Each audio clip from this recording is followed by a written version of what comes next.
live again. Welcome to today's episode of FireSide Chat. I'm Anisha, and I'm here with my lovely colleague Mario. And today we've got a really exciting topic for you. But I'll let Mario give a little quick introduction. Of course. Hey, everyone. So, my name is Mario, and as you have heard, I'm Anisha's colleague, and I work in the Amazon Developer Relations team for apps and games. And we are here actually to talk once again about apps in our Amazon Fireside Chat with a very exciting topic, which is nothing less than the top things that your Fire TV application should be doing. So, we have work a lot with Fire TV developers across the years. We have thousands of developers making tens of thousands of applications for devices and for Fire TV in particular. And we learn a few things from what applications are working best and what can you do to make your application more successful.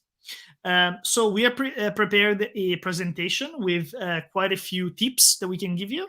But as usual, you can always, jump in and ask questions. So we're try to be as an open book as we can and try to answer your question on today's topic. But also, if you have any other question on topics that we explored last week or on the previous weeks, or in general about Amazon devices, we're here for you. We're here to chat with you and also, learn from you if we can and try to answer your questions, of course. So without further ado, I would say that, actually, maybe we should do a little bit of housekeeping. Okay. Anisha, leave to you to do maybe a bit of housekeeping. Yeah. So again, mind me, I'm a little bit ill today, so bear with me. If my throat does give up, Mario will have to take over. But I'll go as long as I can, and hopefully not distract you guys too much. So housekeeping. Make sure you use the chat to engage. And again, we'll do our best to answer, whether it's a question about today's session, last week's. Feel free to drop any questions. We will be here live every Tuesday, 6 o'clock. You know where to find us. That's 6 p.m. GMT and 10 a.m. PST. One of the kind of rules we have, which maybe not rules so much, but what we would hope is that you're all respectful and use respectful languages in the chat. And if you enjoyed today's session, if you've watched one of our sessions before, don't forget to follow and subscribe to our channel so you can get notified when we go live, and set up reminders on Twitch to make sure you follow us every Tuesday. Brilliant. All right, Anisha. So why don't we jump straight in? And I know you have prepared some great content that we can share with our devs. Sounds good. Awesome. So if any of you have used Fire TV, or hopefully you have, this is kind of the screen you'll see when you jump right in. So all your apps, when you check out your apps and your channels. And a lot of these apps, are available on Fire TV, but we want to give you tips for apps you may already have or apps you're looking to create. And the reason we wanted to do this is because, there's a lot of streaming content out there available, but how do you get your app to stand out? How do you differentiate yourself from the crowd and make sure that you're optimizing your app for your viewers? So there's a couple of things you can do to do this. And that's what we want to cover today. So I'll jump right into what that first one might be. So again, technical difficulties with my PowerPoint. Give me 1 second. Sorry, Mario. Do you want to just jump in maybe to talk about a little introduction onto what the session might be? Yes, of course. So for those guys that just joined in today, we're going to talk about what are the top things that your Fire TV application should be doing. Again, we work with a lot of devs to learn more about what works and what doesn't work. And like Anisha said, there are now thousands of applications out there, and there is a lot of competition when it comes to that real estate on the big screen. So every thing that you can do to improve the performance, the behavior, the look and feel of your application might give you a little bit of a competitive advantage on top of the content of your application, which of course is still king. As we've seen in at the presentation, of course, the content is the most important thing. But I think we are now actually ready to jump into the first topic, which is how do you get more people in? How do you optimize the login mechanism? Yeah, my Mac just hates me today. It's been doing this all day, so I'm so sorry. But yeah, okay, so login with how to optimize your login mechanism. So the reason we want to talk about this is because providing your customer with a quick and easy way to sign up and log in is what helps lower churn. And this can then in turn help improve customer satisfaction, encourage more registrations, and overall just make that process of getting into your app easier. And the reason that this is important is because having a mechanism that makes things easier for your customer means that they can access your content quicker. So, having an option to log in using their Amazon accounts can allow customers to log into your app in just 2 to 3 clicks. And this is because we use something called login with Amazon. And this enables you to leverage that Amazon brand that customers may already trust, while also maintaining the ability to build a more personalized experience for your application. But it also takes away from the infrastructure cost that you would have had to implement if you were to set up that login mechanism yourself. So again, like why use login with Amazon? So there's three main benefits I would say to using login with Amazon. So the first one is what I just said. It reduces infrastructure and operational costs. You don't have to write all this code from scratch. Like you're leveraging code that already exists. You're leveraging interfaces that already exist that customers are familiar with. You don't have to go and put you can obviously customize it with your own branding, but if you don't want to, this is already available and you have choices. Like you can see there's 3 different buttons you could choose from. You could customize, the look and feel behind this interface, but the customization is in your hands, but the infrastructure costs are in our hands. So the second thing is it reduces that registration friction, enabling customers to get to that content quicker. So I know I personally hate it when I have to go into an app and then I have to type in my password on my D-pad and then it takes like a good 3 minutes or 3 screens to get through. I'm definitely one of those people that needs to get to my content quick, and I'm sure many customers share that sentiment. So using this one-click login with Amazon means that your password is already there, your account's already there, everything's set up, and you can just get to your content straight away. And that registration friction that goes away means your customers will have a better experience. And the third thing I'd say is it leverages security and scalability. So with the login with Amazon platform, you can easily scale to register like multiple users, and also take into account the security that Amazon provides with the login. So your customer data is safe, and it's scalable. I don't know if there's anything else you Great. wanted to add to that, Mario.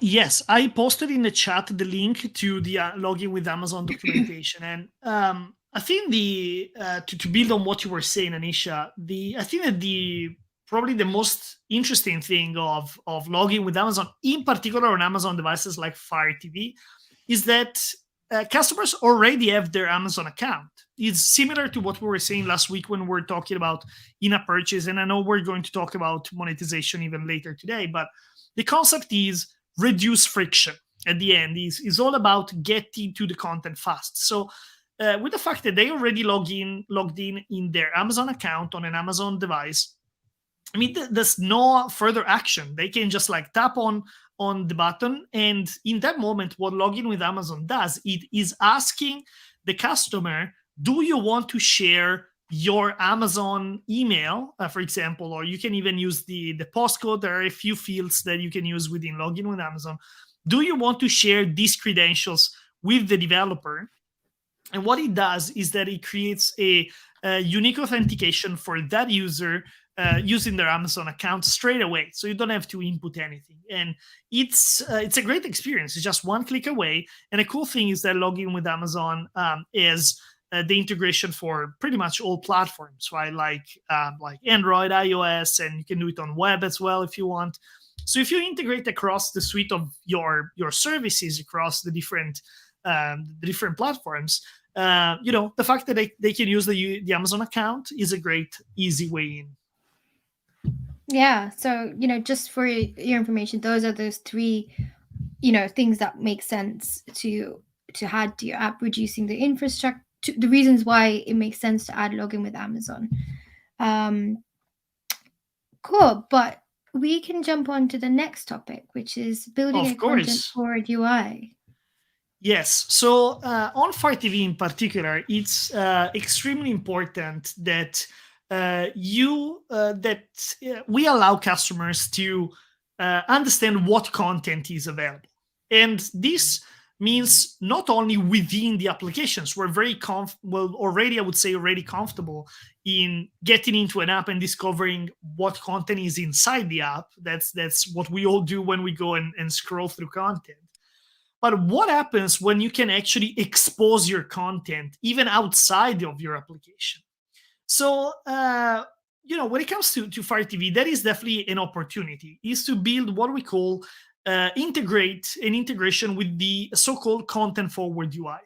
So the entire interface of Amazon Fire TV is thought to revolve around this concept of content forward, where what it really matters is the content, not really the content provider. So, of course, there is visibility for your app and your app logo, but we want to reduce, as we said before, the time to content, reduce the friction for the user.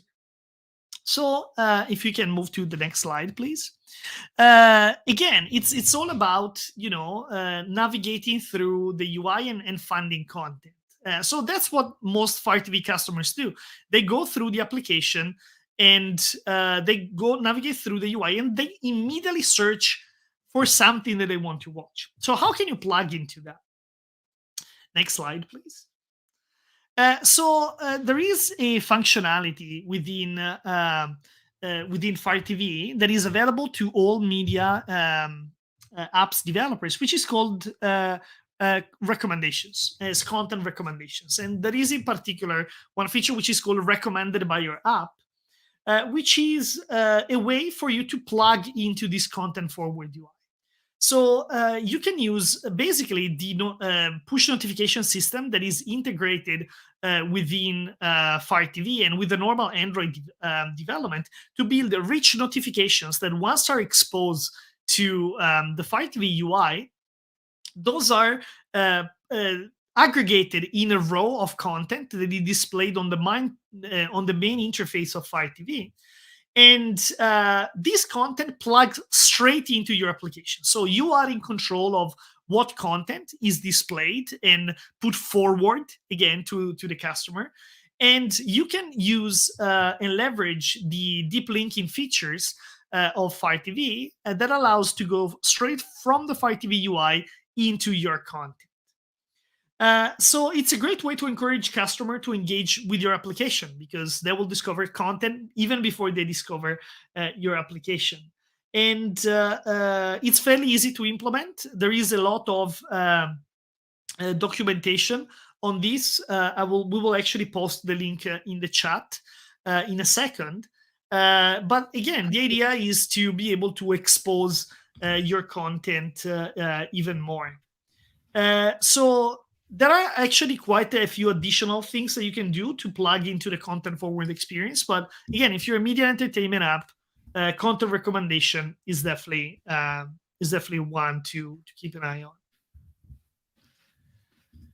Wonderful. Next. So again, like when you're thinking about the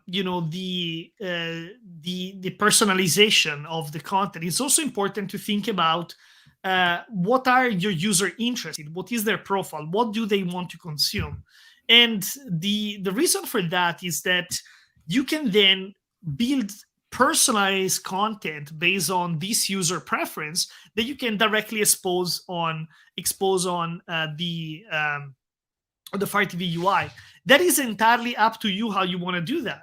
The push notification system that powers recommendation is local to the UI, is local to the user device. So you can have that as something that is even controlled at runtime when the application is running. It can be something that is provided by a backend service and then you plug into using your user preferences. That's entirely up to how your application has been implemented and developed, and it gives you the flexibility to plug into more personalization to provide content that powers the content forward UI. All right, next. Yeah, so I think, you know, what Mario said, like recommendations by your app is a great way to make sure that your viewers are viewing things that they want to see. And you know, like this can also help you push content that they may not have known existed. So it's a great interface for you to use to make sure that this happens. 100%. Cool. Wonderful. Meanwhile, sorry, a reminder that if you have any question or you need any clarification, please add your comments into the chat section, and we will try to jump on it and try to answer your questions as soon as possible. Sorry, Anisha, back to you. No, all good. Yeah. So far we've seen two kind of like strategies you can use. So first one, obviously, being login with Amazon, building with that content forward UI approach. So the next thing that we recommend is how to use Amazon features to enhance your monetization strategy. And we spoke about this quite a bit last week in our session, and how you can use that in-app purchasing API. But for those of you who missed it, or you know, you haven't had a chance to recap, we want to talk about it a little more. So an important part of that success of your app for most developers is monetization, and our in-app purchasing API provides you with a very easy way to do this while creating that consistent flow from, you know, when they log in to buying things with that Amazon, you know, look and feel, to provide that flowing experience.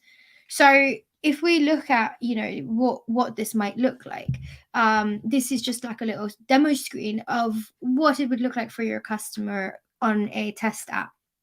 So once a transaction is initiated, the Amazon client app surfaces and presents that Amazon branded UI to complete the transaction. And this might be just a test one, but you can also customize it. And this enables you to capitalize on Amazon's existing in app purchasing technology that has that robust authentication and fraud detection, while saving again on that cost of building the infrastructure around payments yourself. And this can be quite, you know, a big task, like trying to set up infrastructure for payments while ensuring that it's scalable and secure is a heavy investment of developer time. But you can just leverage what's already been built, and create that flow from like login to purchases. So again, the Amazon IAP is like a one-stop shop for all kinds of purchases, as it allows customers to make purchases of various items. And these we spoke about last week, but I'll briefly jump into them. So we can look at subscriptions, which offers access to, say, premium set of content or features for a limited period of time.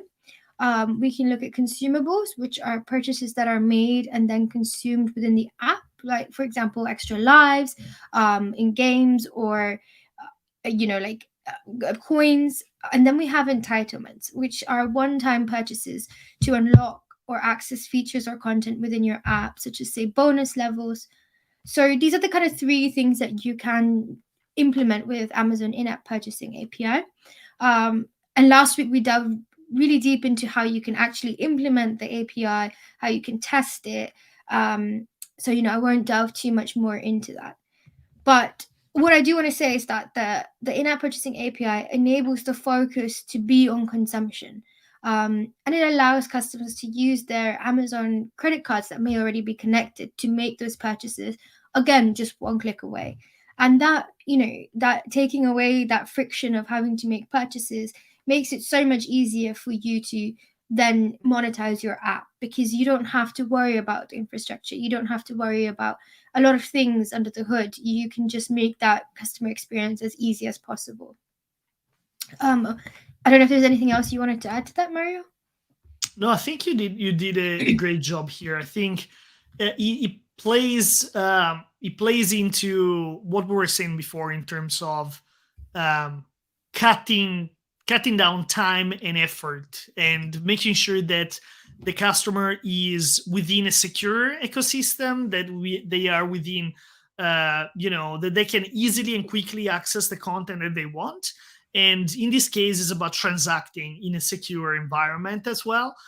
So the Amazon in a purchase API allows you to do all that, and still plays into the power that I would say comes with having an Amazon account already there on Amazon devices. The customers are literally one click away from potentially making a purchase or subscribing to some content. And Amazon makes the entire infrastructure management very, very easy for the customer and the developer. Yeah, amazing. And again, like we have a lot of, documentation on this. I'll put a link in the chat. But if you really want to learn about how to implement and test, we've got 2 videos that just went up on YouTube today, and we've got last week's session that you can refer to. So if you want to like dive deeper, make sure you check those out. But I'll put the link in the chat.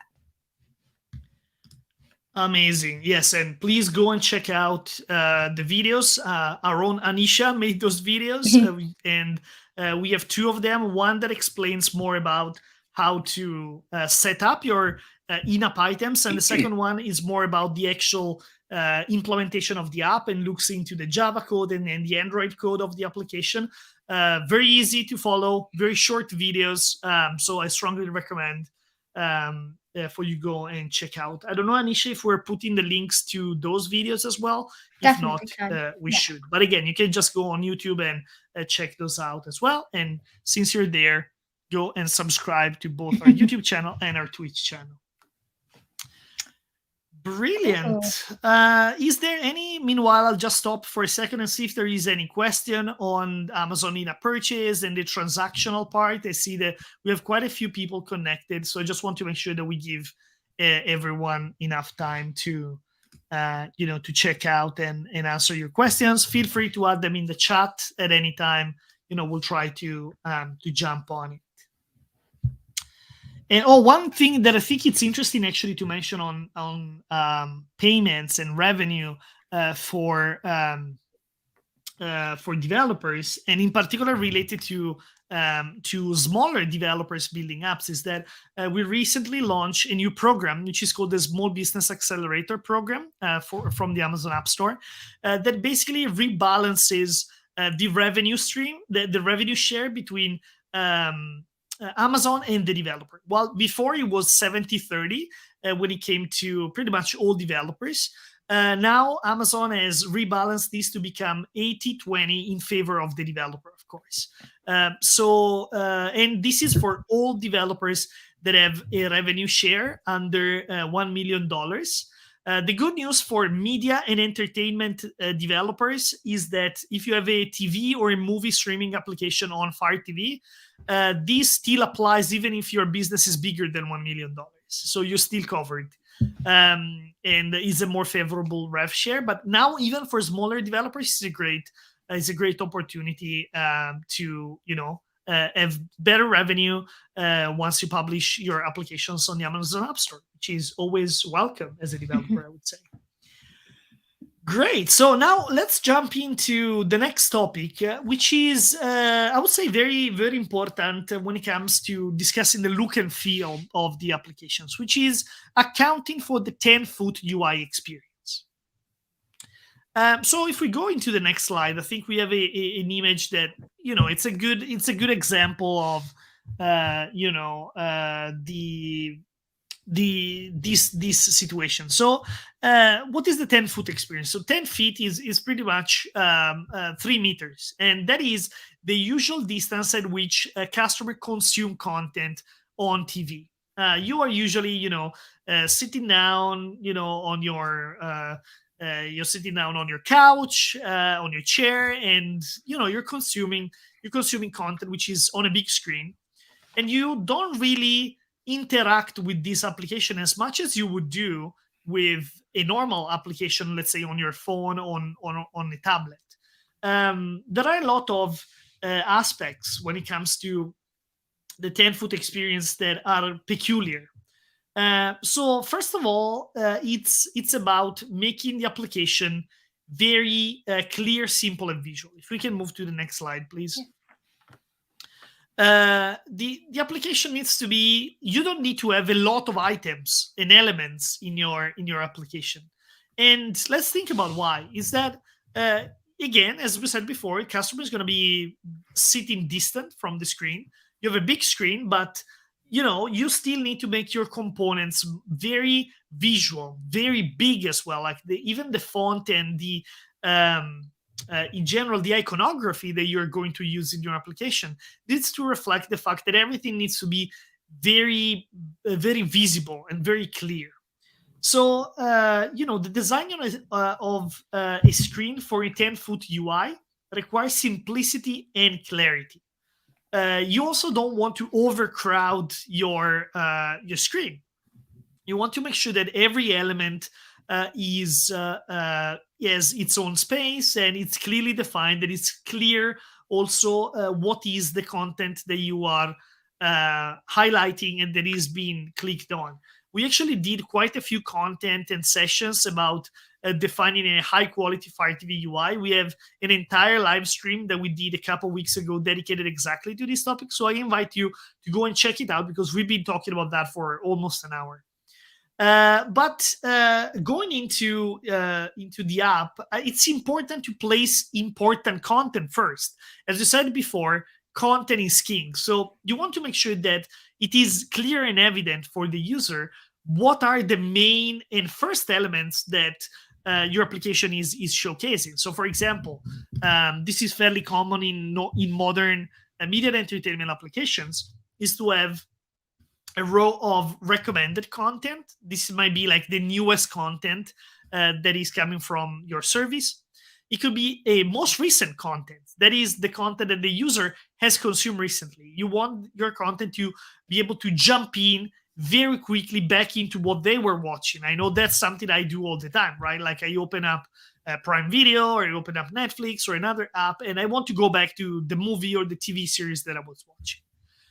So it's important that you place that content correctly, as that it doesn't take too many steps for the user to get back into the content that they were. I know, for example, there are a few applications that I use that don't really retain the state of the content, so it doesn't really give prominence to the previously watched content by the user, which is a pain, because it means that I have to go through sometimes up to 5 different screens to find the exact episode that I was watching and start resuming watching. And all of those are barrier to entry, are situations that you want to avoid, because you might end up losing the focus of the customer.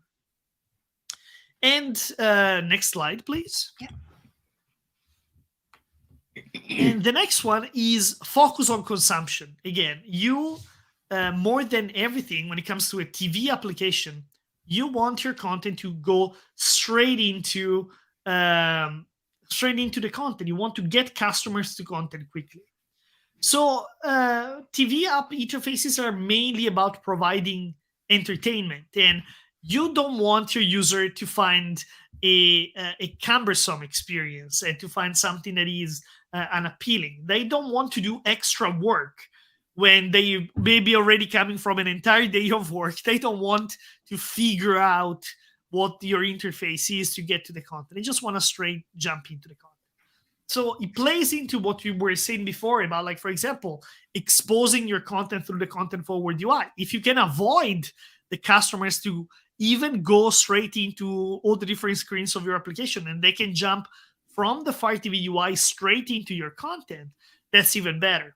But even if they are within your application, you want to remove all these visual blockages that potentially stop the customers from getting into your content. You want to minimize the number of clicks that a user has to do to make the to get to the content. Think about, like you have in the screen here, you have the search functionality.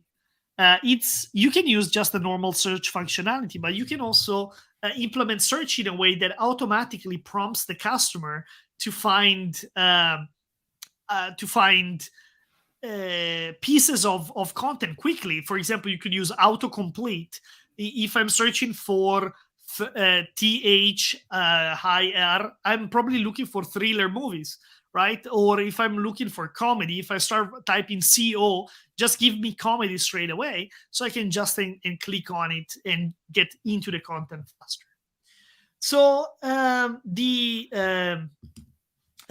is extremely important. As I said before, we have a lot of content when it comes to designing and appealing Fire TV applications.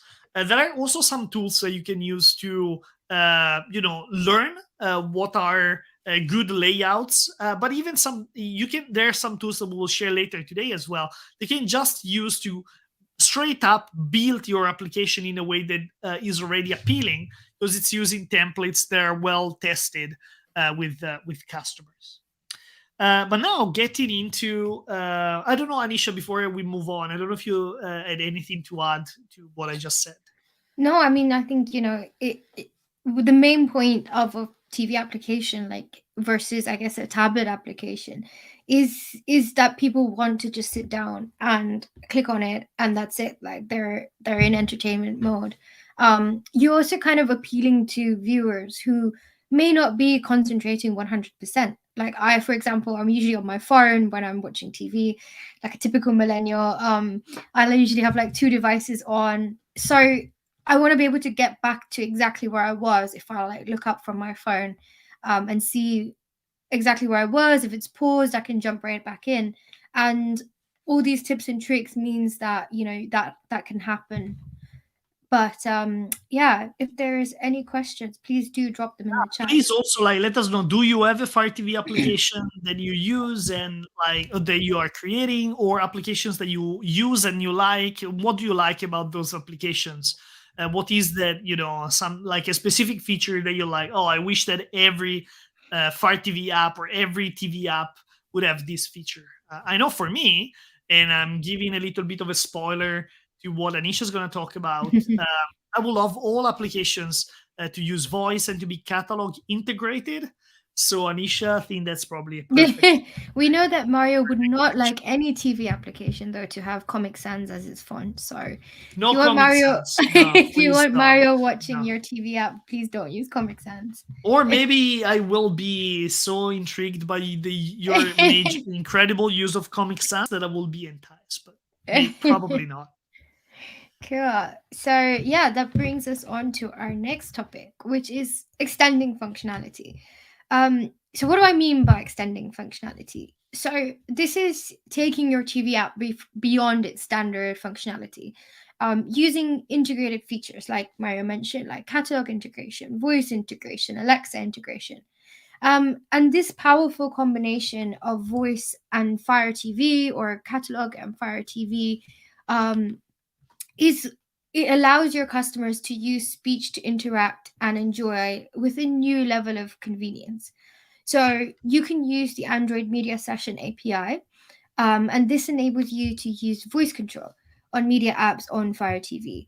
And as I said, my PowerPoint is completely acting up, so I can't even click because I've got bullet points of all the things I'm saying, but you're just going to have to listen to me, and hopefully we can get this fixed for next time. But yeah, so you can use the Android Media Session API to enable that voice control. Alternatively, you can use Alexa integration. So the Fire TV app builder, which we did speak about in previous sessions, but I will touch upon again in a little while, has that Alexa integration integrated by default. It is, however, important to note that the Alexa commands using that media session API can't automatically surface media titles within your app through voice search. The voice search with your through your app's content is only possible if your media is integrated with the Amazon catalog. So if you've got catalog integration enabled. So what is this catalog integration that we keep talking about? So catalog integration is when you submit your app's media content to Amazon. So this integration is what enables you to do that universal search and browse. It enables customers to discover your content on Fire TV regardless of whether they have your app installed. It enables you to do Alexa integration and all these really cool features that just help you get your content to your viewers quicker. At the moment, it is only available to selected partners.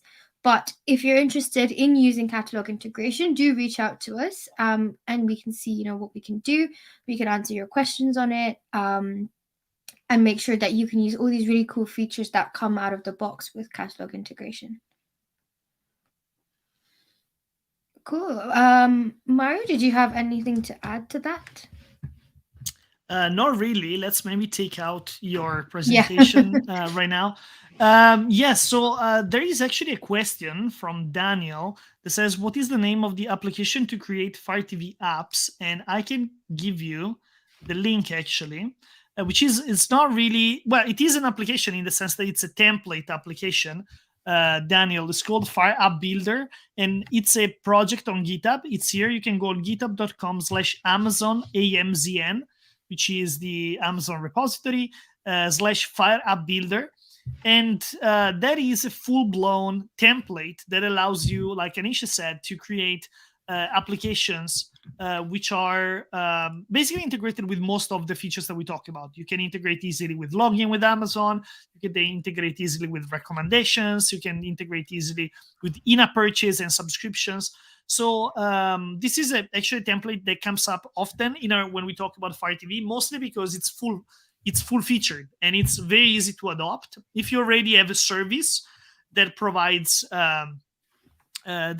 content, you can expose your metadata and plug directly into the Fire App Builder.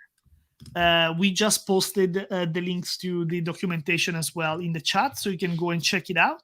But the best way, to be honest with you, is just to go on GitHub, clone the project, and run it on your Fire TV. You can even run it on an Android emulator if you want. If you have an Android TV application, you can just take it and run with it, and it works given if your Android TV emulator is running Marshmallow or above in terms of Android API.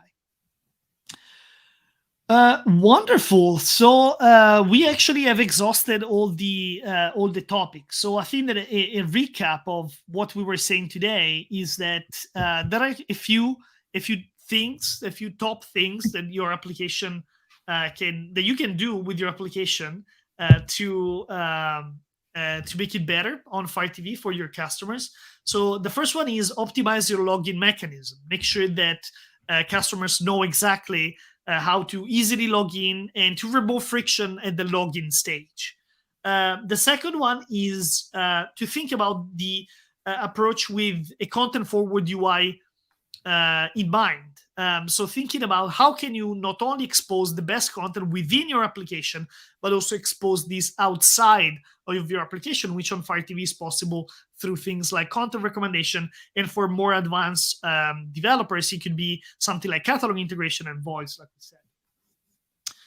The next one is, of course, to enhance your monetization strategy. Make sure that you're using, for example, on Fire TV, you're using the Amazon in-app purchase and in-app billing, so you can easily have your customers subscribe and sign up to your content with just a few clicks without having to deal with like adding their credit cards and their payment mechanisms. Account for the 10-foot UI. That is, think about the fact that your user is not going to have a touch screen, is going to use a remote control, and is going to be sitting 3 meters away from your content. So optimize your content, optimize the UI, make sure that the content really pops and that you're removing all the steps of friction between your user and the content. And last but not least, see if you can extend functionality, catalog integration, voice control through media sessions, for example. That's something that is open to everyone. Like Anisha said before, Alexa integration is, there are a few levels of integration that you can get to. Managed partners, they get maybe deeper integration through something like VSK, but even if you're not an Amazon managed partner, you can still integrate things like media session to control with voice. For example, the playback of the content, which is a great feature, and something that also removes the friction between your user and the content. So that was kind of a overall recap. And before we jump into what's actually going to be our next session and give you a teaser, I thought it would be great to open up to questions and see if you guys have more questions about Fire TV, Fire TV development, anything that we discussed today, in-app purchase, login with Amazon, designing the UI. There are a lot of topics that we are happy to try to answer your questions. So I'll open up to you. Is there anything that is pressing in terms of that you want to know? Please let us know. Meanwhile, Anisha, what is your want to ask a question about, like, what is your go-to type of TV content they're watching recently? Is there anything that popped up, any specific TV Oh, series or show that really picked up your interest? I think I binged watched Inventing with Anna over like 2 days. Oh, that's It was a nice. very good That's great. show. That's a It great was. show. Yeah. I think that's what like has been quite popular these days, isn't it? Those docu series, I would say. Yeah, that's a really good one, and I'm personally super excited for. Even though I still have to wait a few months for the Lord of the Rings series Oh. from Amazon. That is actually something that I might need to take a couple days vacation to binge watch when Yeah. it comes out. So great. So I right now I don't really see questions popping up, but we will still be online for a few minutes. Yeah. Meanwhile, Anisha, did we share the links to your YouTube videos? No, I will put them in For the chat. maybe let's But let's put that down. Amazing. I'll Meanwhile, we have the link to the Fire App Builder on screen as we are getting the link to our new videos. There is actually one thing that I always wanted to point out, which is to please follow all of our channels. You can see up here. And you can also follow us personally on our Twitter, on our accounts, which are you can see down here. On Twitter, we're very active. So if you have any question, even if you're watching this presentation as a catch up, you can always reach out to us through Twitter or through the DMs, and we will try to get back to you as soon as possible. So while Anisha Here we is go. fetching the videos, great. Meanwhile, I want to share what are we going to talk about next week, because again, we try to have a new topic every week. So next week is actually going to be a very interesting topic because we are going to talk about, guess what, security and testing. So a lot of questions that we get from developers is, for example, how can I use digital rights management, DRM, to ensure that my content and my applications are secure? How can I test my applications and make sure that they behave correctly? And how can I do that in a production-like environment? So next week, we're going to touch on all these things. We'll have a very nice introduction to DRM that Anisha will walk us through. And then we will be talking about how you can test your applications using something called the app tester, but also live app testing, which is an environment that allows you to test your applications similarly to what they would behave in the same environment like when they are in production. And you can invite beta testers, and it's a great feature to make sure that your application is up to standard. So it's going to be a great super interesting session. Please make sure that you follow us to be reminded, and that you tune in next Tuesday at 6 p.m. again, as we were going to touch on security and testing on the Amazon App Store. The other thing that I want to say, and I always say, is we want to hear from you also about what would you like to see next.